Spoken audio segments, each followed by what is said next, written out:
Hey guys, this is Dardamost Dominions. We are back again with another interview. We have Gripa with us. Say hi, Gripa. Yellow. And you are playing as M.A. Satis, is that correct? This is MA, I think you're right. Yes. Okay, and as the same with last episode, we have Kirby. Hello. And Ballin, whose sound may not have worked again. Hey, it works this time. You were there the whole episode last time, right? No. Okay. So what we're gonna do is we're gonna move into the Pretenders and Satis, Gripa. What we're gonna be doing is we're gonna go over your choices for your build, and I'd like you to tell me kind of what you're using for your for this game. So far, you have not gone to war with anybody. I think you, Balin, do you remember last time, was he moving on the on the fort in for his first like mini battle? If he isn't on the fort now, Gripa should be moving on to it. Okay, so Remind your me first what turn-ish we're talking about? it's definitely past turn 1. Give me a second. Turn Narrative down. 15-ish? Before turn 40. 15? I have no clue. Yeah, it's like 15. We're still we're so far behind, and we're doing interviews instead of moving.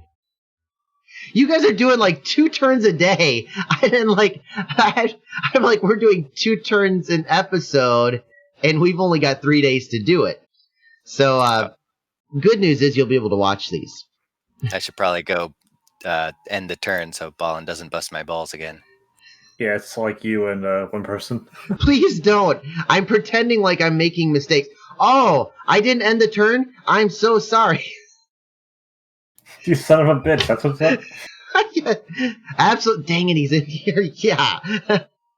I Oh, really bit. I'm telling everybody. You should probably talk to us about your decision behind your god, right? Okay, well, let's move this in first, because one of the first questions I have is, what are you using for research? What's your research base? Because all these guys, these look like mages guys. They've got robes, and, you know, and H2 is an excellent researcher. Who are you using as a researcher?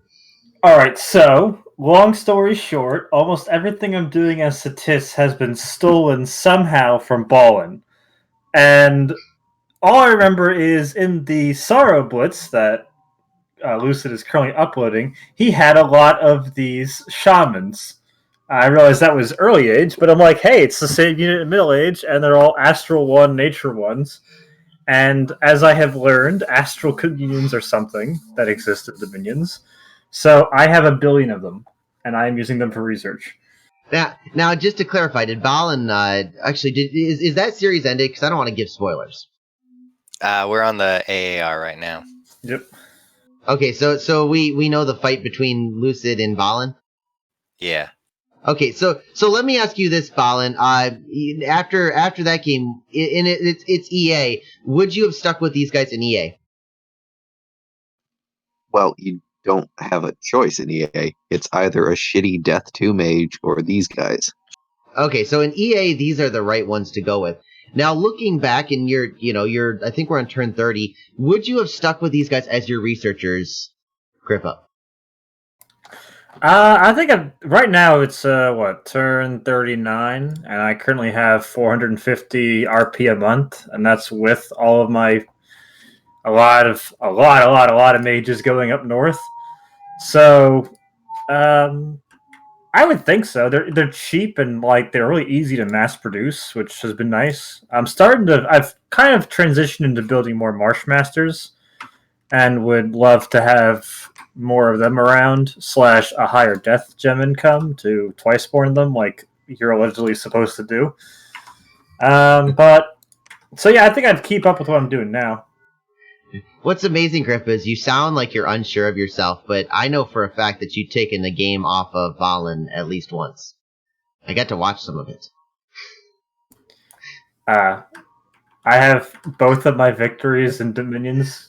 I can thank Jared for them both, because in both of them he failed to attack me when he should have. So Otherwise, I have like 1.25 victories because you won that game. All I did was tell them to attack. Don't tell me that I won that game. dude, I got tilted so bad by our attempted throne rush that I literally had to take a break from Dominions for like a week. And I mean, like, I thought we were done, dude, and yet you pulled through. So I mean, like, I know that you sound unsure of yourself, but I'll tell you, dude, you pulled it through. You did what I was unable to do, and you did a good job at it. So I think that you should be more confident in your knowledge, because you do have some, even if it's like, look at Gripa making shamans and making them. What do you look for when you're making a? Was that your roundabout way of saying I should not have been massing shamans? Is that where that went? Okay, so what was your justification for shamans? And then I'll let Kirby go into, or Ballin, whichever feels more secure in what they would do and whether they agree or disagree with you. So how about we do that? Well, okay, so I have known for some meme strategies in Dominions. Always start a good discussion with that phrase. In my mind, I saw that they were astral nature, and I'm like, okay, astral 1, nature 1, they're cheap as fuck. What if I just spam build 1 billion of them and throw them into a massive communion? And then I can spam what I want in communion. Now, I won't lie. I was thinking about 20 turns ago that it'd be pretty funny to have a massive astral nature communion built up to spam Storm of Thorns in battles. Like, hundreds of Storm of Thorns. Okay, hold on. What? Does anybody know where Storm of Thrones? I think that's Evocation. It's Evocation 7. That was the nature. Wait. Just the bottom one, yeah. I can. Now, okay. Okay. So the reasoning is because if I have like a communion boost of like, if I have like 12 communion slaves, that's like what, +4 or something like that? Or is it 16 for +4? That's +2. I mean, okay, I see where you're going with it. So it gives an entangle. It does, I mean, yeah, I guess, okay, so you're looking at the plus. The plus is the reason why you're doing this. Yes. If I have like 50 of these guys in a shamans, thank you, I couldn't remember the name shaman. 50 shamans in a communion, and I have like 10 masters and like 40, or 10's probably too few. I'd probably go closer to 20 masters and 20 slaves, and just spam Storm of Thorns. Nothing is getting to me under that entanglement barrage of ridiculousness, because I don't think they're even going to fatigue out at that point. Okay, just a curiosity. I have a question. Does the entanglement happen on hit, or does it happen like does it have to deal damage to entangle? Does anybody know that? No, I don't believe so. It's like Vine Arrow. Okay, what can you go into the answer? Sorry, I don't know Vine Arrow very well. Well, it looks like from the text, it's on effect 1 person. So it's sort of like, I mean, it's an arrow. So it's like any other arrow. If you have a mass of archers, they shoot their arrows and they land in a square, and then in the square they hit a target. So each of those vine arrows from Storm of Thorns is going to hit a square and then hit a person in the square and then entangle the person in the square. And then this one will say what the DRN, I guess, is for the entangle effect. Okay, do you think that with this, it says it will come alive and entangle if the target is hit. Do you think that's damage, or if it just hits, like, goes through the defense? Well, it says extra effect entangle, so I think that would mean that, like, when it just hits, it entangles. So this is actually, I mean, it's not necessarily a common strategy, but it does seem like it is a strategy. It is a strategy. Because it's like, it would be, like, if it's the +2 on it, it'd be about 17 piercing damage with entanglement. And I'm like, if I throw all of these things at people and combine them with my dual-wielding, ambidextrous guys whose name I've already forgotten, even though I'm... The Falchineers. The Falchineers, thank you. Combine them with that, they're going to have, like, 0 defense because they're entangled and just get cut to pieces. And that's my one of my late game pocket strats to wheel out at people. And you've got Marsh Masters that can random Astral. So you'd have N2s, and then you could do, 8 to 16 slaves if you were really, adventurous, and get these guys up to N5s. All right. See, where the place that you've made the mistake there is that you require me to roll an Astral. I have a single Marshmaster with one Astral. I think it's fair 29. to... Okay, what's it? Sorry, say it again. What, you have 29 Marshmasters? I have 29 Marshmasters, and only one of them have an Astral. You rolled a 27.5% chance and failed 28 times. Yes. Grip of luck right there. Grip of luck. I mean, the upside is that for normal strategies, that is an amazing roll. Because, the Astrals are nice, but, normally, don't you want... Oh my goodness. Normally, don't you want, you want the other guys, right? What do you mean? No, a Marshmaster is perfectly fine without any extra magic paths. Now, Ballin, if you were looking at this, what would be your favorite random? Astral, but only Your one favorite Astral. would be Astral. Yeah. Okay, 'cause you even just though they power can the be, spears every fight. even though you can, even though it can be magic dueled. You have a 90 gold, any fort, N1 S1 mage. Nobody's going to be magic dueling you. That's true. Okay, so the Astral guys are probably the best ones. This is tradition. The guy I have none of. The problem with the S1s that I see is that if you do power the spheres, it costs you it's 100 fatigue. It's after you power the spheres after they're in the communion, and then they give everyone else in the communion all the slaves power the spheres too. Okay. And then so Gripa, you went with these guys as your researchers, and your reasoning behind them was that you like the late game option. Ballin, Kirby, what's your thoughts on? I did that because with the Magic 3 scales I have, they research at 13. They have 13 RP each. So they have 12 Gripa.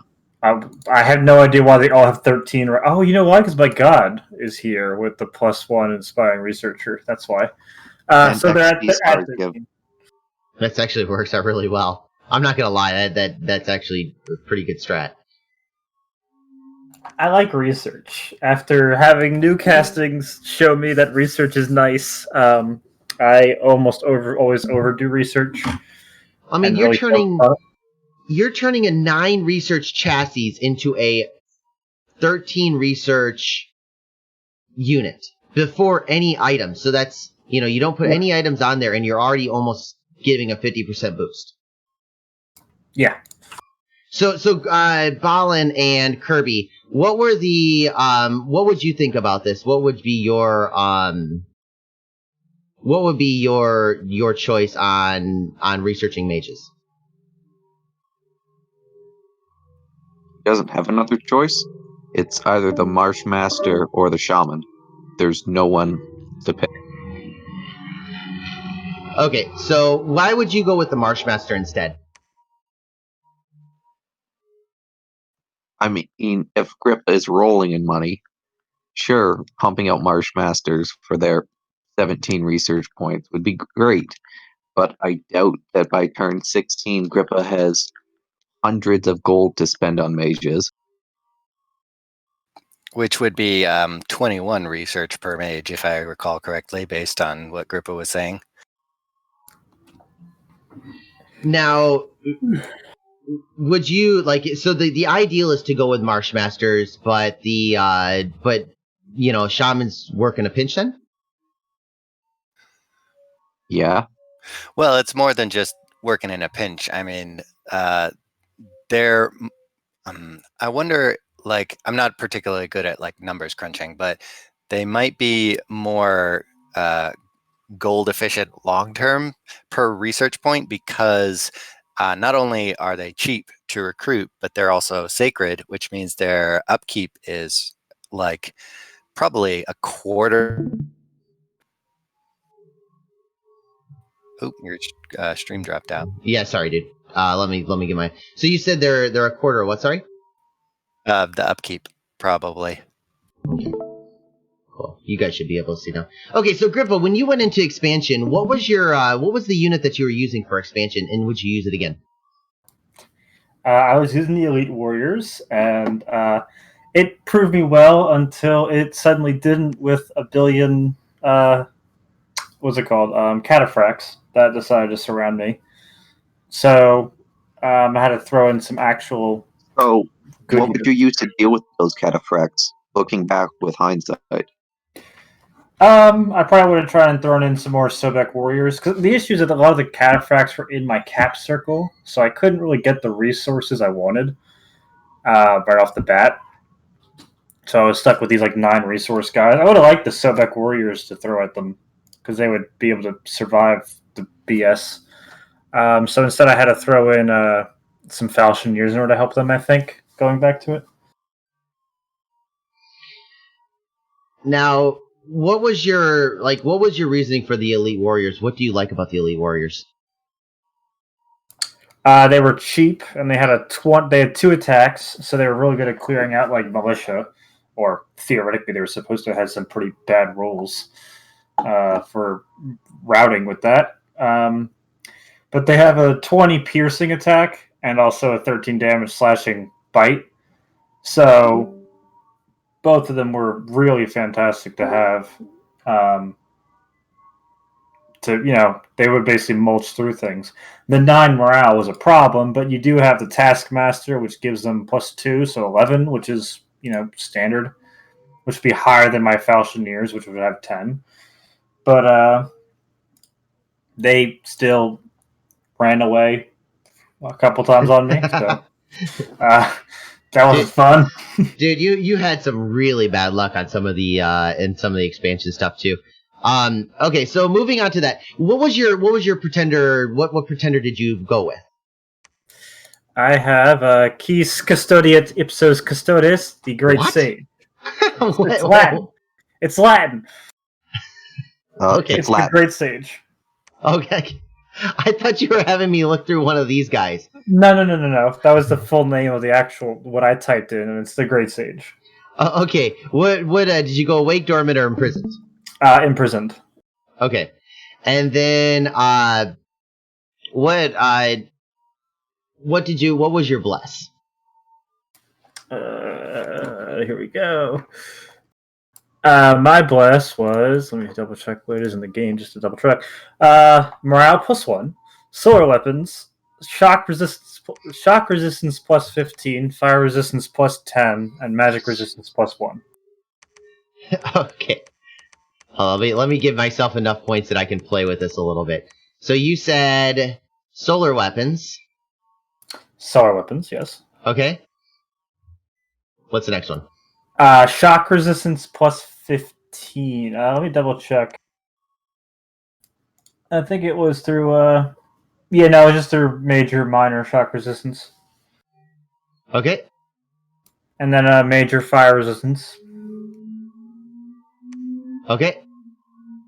And minor magic resistance. And then that's it? And that was it. Okay, let's move this all the way down. Now, this is not a very expensive bless, nor is it a very big bless. Why did you go with this? Why did you go with a weaker bless? Because I didn't think I really needed a bless, and primarily I wanted some magic diversity with my god. So the fire. Now, a lot of times with the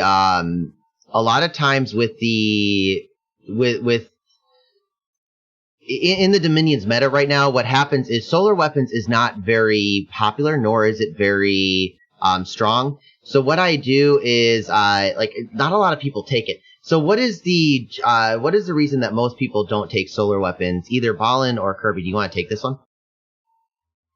Go for it, Ballin.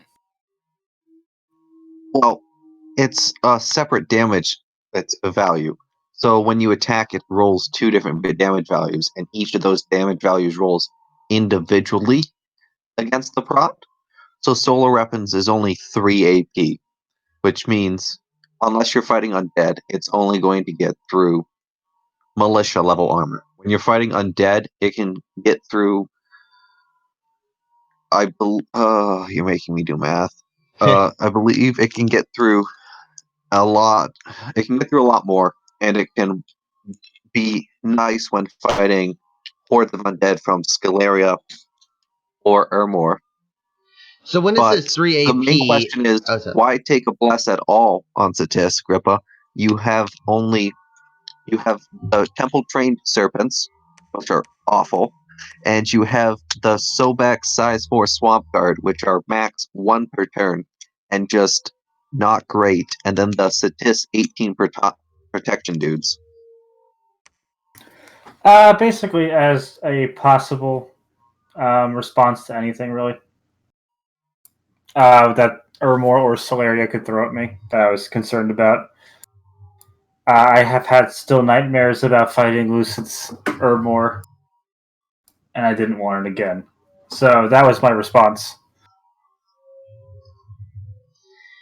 I was planning on fighting or playing it almost entirely as a Scales, and the Bless was just something super nice and extra.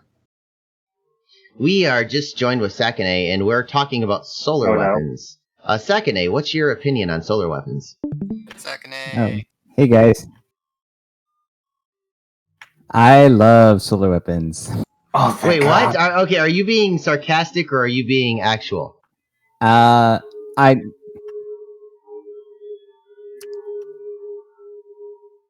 By the I way, like there them are more some than people that most. are coming in here and they're being trolls and kind of talking during this. So all you gotta do is right click them and then bring their volume down to 0 if anybody comes in. I just mute them. Oh, that's a good idea. There's a mute button. Oh man, Gripa, you're a genius. That's awesome. Okay. Zach, why do you love solar weapons? No, well, love. I mean, I just I just joined and I was like, what do you think of solar weapons? Yeah, I want to know right now. I like him. I like him more than most people do. It usually comes down to, do you take solar weapons or magic weapons? Right? Saquenay gets me. So that's usually what the choice is. And it depends like how many points in fire you get, right? If you have some extra in fire, you can't quite get enough in astral. I think that, see, the problem with magic weapons is it does nothing for you early game, like expansion wise. So one advantage of solar weapons is if you're going to expand with sacreds, but they're like not amazing sacreds, then it does actually make them better at expansion. They're more killy in the early game, whereas magic weapons just does nothing for you early game. And if you're in a game with a bunch of undead, like if you're fighting a bunch of Skelly spam nations or like one of the free spawn nations or stuff like that, then solar weapons is pretty good. I think it's going to depend on the nation, but I think there are a lot more circumstances where I like solar weapons than most people. And of course, yeah, like going like full, like there are pretty funny builds you could do if you have a sacred with a lot of attacks. Then like, you know, frost weapons, solar weapons, like you could do withering weapons. You could put all 3 of those on a rainbow, and it's pretty hilarious. I wanted to, don't worry. I tried. But what nation are you talking it with a specific nation in mind here, or is it? Just, well, I'm currently playing as MA Satis, and I am bordering both Ermor and there's also Solaria right around the corner. Oh, but MA Satis, you never take a bless, in my opinion. Yeah, pretty much. I just threw in a little bit, just in case, because I had just gotten out of fighting Lucid's Ermor, so I was scared. I heard it was Ballin's idea. Mostly his. Oh, that's because I had brought up an idea to Ball, and he sent me back this and said you should do this, and I was like, well, why not? YOLO. And Now then he what's- turned around and shit on me about it for like a month. So, Yeah, I wouldn't- so Go to ahead. kind of transition, because we've been on this for 10 minutes now. Your Dominion is also really interesting. So how much Dominion did you take on this? Let me double check how much you know. I don't actually remember how much it took. I think I'm at 5 Dominion. Okay. Now, a lot of people dump Dominion because of the because you actually disease guys if they walk into your Dominion, correct? Yes. I have lost all my indie commanders. I actually got a guy who was messaging me, and he actually started, because we were looking at your Dominion and talking about it. He messaged me, and he said that your Dominion is counterable by Swamp Survival or Cold Resist. If you have either one of those, it actually it stops the it stops the disease. I haven't heard the cold resist one. It's actually pretty interesting. Yeah, he did. Let's see, I can look it up real quick. In the actual Satis, MA Satis, you mean intro, it says, cold-blooded, unless not cold resist. cold-blooded, soldiers inside the Dominion will suffer from disease. Yeah, cold-blooded is what he was thinking of. So this guy Chipotle said that spider shoes would work. They give swamp survival, and then cold blooded. You're correct. I'm sorry. Cold blooded will give you protection against this.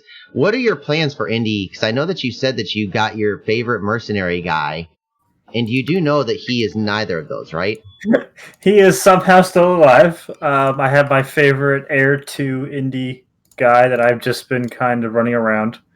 Right now it's Obscuro, the Hidden Master, and Solaria has everyone else apparently. And I have him site searching for Heir, because I like Heir and have learned that Heir is love, Heir is life. I am somehow turned into a water nation. That's my highest gem income is water. Don't ask me how. I don't have anything searching for water. But what I really want is death, because I want to be able to twice more my more important Marsh Masters. But I'm only on right now 6 death gem income a turn. So it's kind of been do I hold up for Well of Misery or whatever that's called, or do I start twice boarding now? But currently my income is actually doing very well. So I haven't really been worried about twice boarding, especially because I'm just now fighting somebody. So overall, because we didn't talk about your scales too much. What are your scales that you went with? I'm sorry. I went do you remember? No, I don't. I gotta scroll back to the picture of my gun. Should be like max scales pretty much, right? As a I went with we're with Gripa, and what were your scales, Gripa? Order 2, Productivity 2, Heat Neutral, Growth 3, Luck 1, Magic 3. Okay, I'm sorry. The heat really hurt my head. Can you go after that one? It's Heat Neutral, Growth 3, Luck 1, Magic 3. Okay. So, and then okay, yeah. So, why didn't you go full scales? Because I was terrified of Ermor and wanted solar weapons effectively.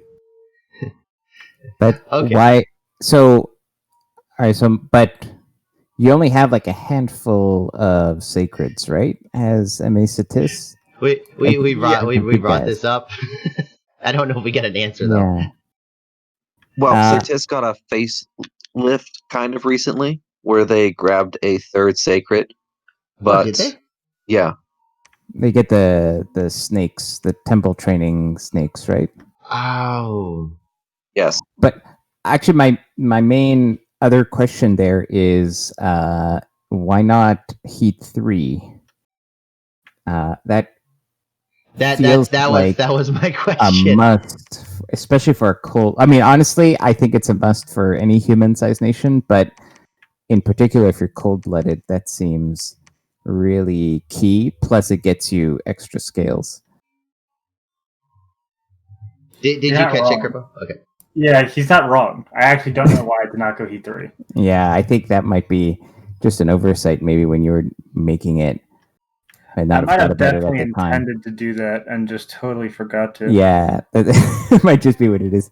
Yeah, Heat 3 is it's not free. Don't get me wrong. Like Heat taking, like, if you prefer, let's say, Heat neutral and you take Heat 3, it certainly is a hit to your economy, but it's still probably something you need to do. I think And it turns out to be like a 5%. It's something ridiculous. Lucid did the he did the math. It's a bit on it. more like like a 3-point swing is maybe 7 or 8%. But honestly, if you're taking it from temperature scales and putting it into like order and productivity, you're making up for that. Plus, you're becoming immune to murdering winter. But also, in the case of Satis, like, cold is death because of the cold-blooded thing. So, and you could bet like Airmore's cold 3. Yeah, I think that was straight up an oversight and got it great in the gut. Yeah. The only other thing I'd say is, especially if you're going rainbow, like for Satis, grab Earth. Like, getting Earth Astral is really nice because, Satis is a astral nation. It's an astral powerhouse because of the shaman that you can just recruit anywhere. And that means that you can cast any spell in the game by just sticking a crystal matrix on any random indie mage that has the path you want, right? Now we did this with Marignan, and I'd like to do it because we're running out of time. We're gonna make a pretender for that we would use. What would you do for where would you start on this? Would you start on the magic or would you start on the Dominion? Kirby, what's your thoughts on this? For Satis specifically? Yes. I'd start on the scales. Okay, and what would you give me an idea of what your scales would be? All the best scales all the time. Okay, let's go to Saquenay. What chassis would we use? Yeah, I support this. So I want to say that I haven't actually played MA Satis in a long time, but the most common chassis is like a statue that has like Earth Astral. Yep. Okay, so that one. Just a good old Earth Astral statue. Max scales. You might as well get imprisoned, obviously. Okay, Ballin, would you put any bless on this whatsoever? And I'm assuming we're going with imprisoned. Well, it needs one more astral point. But the big problem with the monolith, or the monument in this case, is it can't monodrop. It's true, but on the other hand, Satis does have recruitable Holy Threes, so there's a little bit of you can make it work. My one counter to that is 500 hit points. Nobody's taking your cap without some level of creativity, and let's be honest, sometimes there is not a level of creativity this high. Well, you just need an Earth E2 mage on Advance and Cast will kill that. with Shatter, yeah. Saquenay, you're forgetting this is that takes creativity. That's all I have. Not with the Lucid gem, the AI casting mod. On E2 on Advance and Cast will Shatter. Even in vanilla they shatter, so it's not. that'll kill golems or statues. That takes Advance and Cast though. Yeah. Now the other thing is that the Fountain and Blood and Oracle, 30 hit points is really bad for a drop, in my opinion. Well, you don't it's have easy to kill. Drop statues. But I should say, like, we all jumped on this bandwagon of like a statue with mega scales and almost no bless. Although you can go like Earth 4, Astral 4 and get like, Reinvig and whatever. But that's like one idea for Satis. It's the most common one that you see. And don't be afraid to pump your Dominion score either, because it gives you income and it makes people never want to attack you. So that's one of the other main reasons for taking a monument, is that the Dominion score is really cheap. So you could like drop a couple scales to get really high Dominion and just make everybody else sick. So that's just actually the first god I made was a monument with just 2 times reinvigoration. That was it. Yeah, it's a legit build and very common. But there are other ways you can go. You can go like recuperation for Tartarians and stuff like that. There are other things. Ballin, would you pump your Dominion or not? Would you like kill a scale and like bring it all the way up to like 8? Or would you You don't need 3 order. Your best troop, the Sobek warriors, are resource heavy troops, so you can take away 1 order and get more Dominion. We didn't even go heat 3, and so like you could do this right here, which is all scales. But you said that we should take at least 1 more point of Astral. How many points? Well, you need Astral 2, Earth 2 to make crystal coins. Okay, so bare minimum this, and then where is the leeway? Sack, give me a little bit of leeway of how we can like personalize this thing depending on your playstyle. Yeah, so hang on, I'm also building this so I can see what the points are exactly. But let me just get some points in here. Yeah, I will say that currently I don't have a single fort that's a recruitment point limited.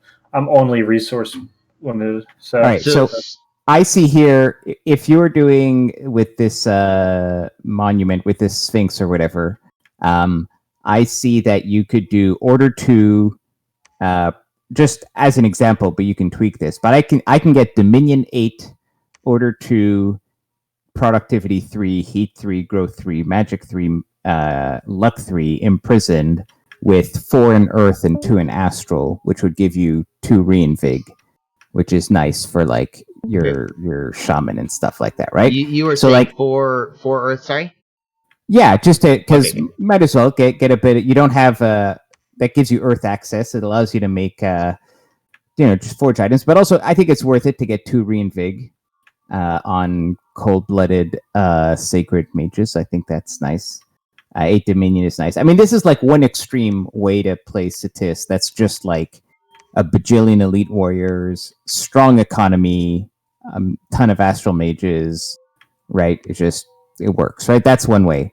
I think if I was going to try something different with Satis, I would go for maybe a chassis that has a bit of nature built in. I still would like to get Earth Astral somehow, but I would get like maybe Imprisoned that has recuperation. So maybe this would be a rainbow. And I would try to work in like recuperation into a bless, and that would be aimed at Tartarians in the late game. Grippa, did you find that you were where you needed more production, or could you lose a scale here? I'm only resource limited. I have not been recruitment point limited at all. Okay, do you feel like you're getting enough troops, or do you feel like you could always use more troops? Is gold your limitation, or is production your limitation? For the most part, it has been production. Okay. I do want to say one more thing as far as in defense of Grippa. I actually like the resource push game, and if you pick, I think the Titan chassis, the Lady of Many Names or something like that. It's the one on the far right that's next to the Demi-Lich. Which one? Like 100 oh, points. this one. Okay. Yeah, she's pretty cheap, but she also has, I think, Inspirational Researcher +2. Ooh. Which is pretty rare, and has I think +20 or 20 points for paths, so you can kind of do a little bit of rainbow. Oh wow, there, that's really good. I probably still take it as like imprisoned scales, and then maybe a little bit more rainbowy stuff. But that +2 inspiring researcher, that can be a lot of fun to play with. Well, not only that, but she's got 14 attack, 20 new magic paths. This is actually a really nice Titan chassis for a nation that doesn't have a super combatant chassis. Oh, Saquenay wasn't here for when I said that. I chose my god as the Great Sage because it gives us the shamans up to 13 research. So I wanted my focus, and I like research quite a bit. So yeah, those are all great traits, but keep in mind that that's only going to come online if you're doing it in prison. That's coming online on turn like 36 on average. It's about the time that you want to get the researching, of course, but like that, getting a Titan on turn 36 is not the worst thing in the world. Right. No, but you have all the mages. Yeah, it's gonna be well. So you have to do the logistics of getting them all in the same province. It is a nice bonus. Don't get me Well, wrong. see, that's what I'm confused by because my God, it's off in the middle of nowhere, and my people are having 13 research. Or that's just my Stars, capital. Gripa. That's actually When just a my mage capital. gets XP stars, every star increases their research rate by 1 point. There's that too. Yeah. And another So- thing that to note is that there's never a bad answer. There's just better answers. So even though you're saying it's coming on 36, it's still good. Both of those are for legitimate sure. arguments. I would say consider. So I like this idea, by the way, of like a Titan here gives you another like a chassis to play with, but do be careful because it's Astral. If you have other Astral nations in the game, you might. It depends how you're going to use it, right? But if you only have it like Astral 4 or something, then it can get magic dueled. Yeah, quite easily by an Astral Nation. Now, obviously not if you're fighting with it and like 20 Shaman, then, right, you've protected it that way. But if you want to just send it like as a solo super combatant, teleport magic phase onto an enemy army, make sure it's not against an Astral Nation. So that's a weakness of having a chassis with Astral. But it is, I do like it as a chassis. I think you can do some really nice things with it. So I'm not at all against this. Against that idea. Oh, and you're in magic. You got magic power and you're taking magic. That's not the worst thing. Okay, so I got one more question for Gripa before we end this, and it's the same question that I just asked Jared. I always believe that the way that you can tell, we can argue about this all day, but it comes down to one question. Did it work? Did this work for you? Would you have changed it? And not this one, but the one that you went with. Would you have changed it if you did it again? What is your thoughts on that? I'd probably change it a little bit. I was kind of focused on getting up my number of mages and stuff at the early game, so I didn't really fight too many people really at all. And I've only really started my first war. Well, it's not much of a war anymore, but no, I'd probably go for a little bit better scales. I like the luck scales better. The luck one is kind of shitty. I realized I went heat neutral because that was the scale that I decided to tank more in order to get the better scales, the better bless. Yeah, I probably wouldn't do this exact thing again. I think that I got drafted into this game by force the day after I had my awful battles with Lucid, and it was the only thing in my mind. And I was like, I don't want to deal with undead. And the first two nations picked were like Solaria, Ermor, and I'm like, no, not again. Was this in radiation therapy? Yep. Oh, right. Right after that whole thing, I was like, I don't want to deal with this again. That's interesting. I've never, so I haven't played MA Satis against like a big undeath nation, but I kind of like the matchup on paper. The cold-blooded thing seems like the major liability, but the paths are great. You have like Holy Threes that you can recruit. It seems like a decent matchup. The matchup against Scalaria is a much better matchup for Satis than it is against Ermor. I could believe that, yeah. Okay, guys. Well, let's end it on that note. And thank you guys, all of you, for joining. Gripa, especially, thank you for coming in and getting an interview in. No problem. Now, we will be seeing you in the future. You're coming in and you're going to be vulturing, and you take a bigger role in that. So when that happens, we're probably going to wait till you get in a bigger fight, but we will absolutely love to have you come back and do another one at that point. Sounds good to me. I'll see you guys later. Thank you. Have a good one. Bye-bye.